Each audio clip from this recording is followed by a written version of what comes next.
Wakati wa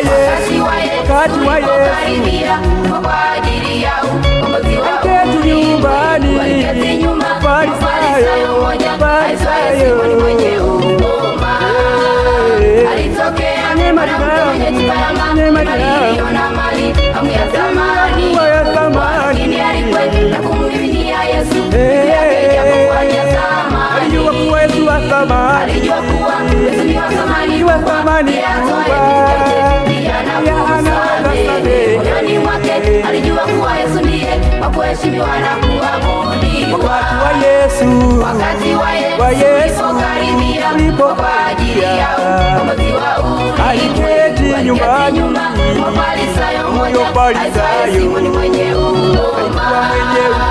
Alitokea mwanamke mwenye chupa ya maji aliyekuwa na dhambi nyingi, lakini alikwenda kummiminia Yesu miguu yake, ijapokuwa ni ya thamani.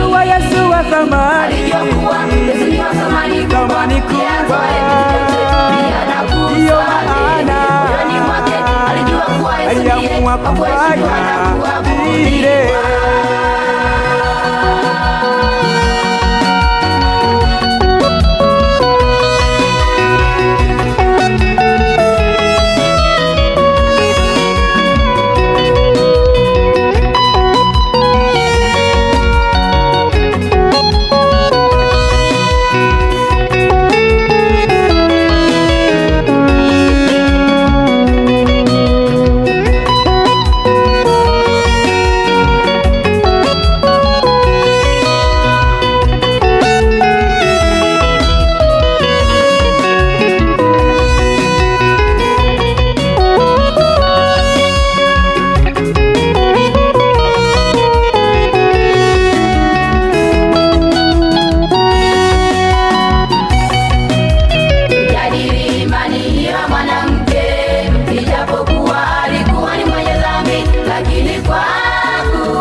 kwa Yesu siyo kitu.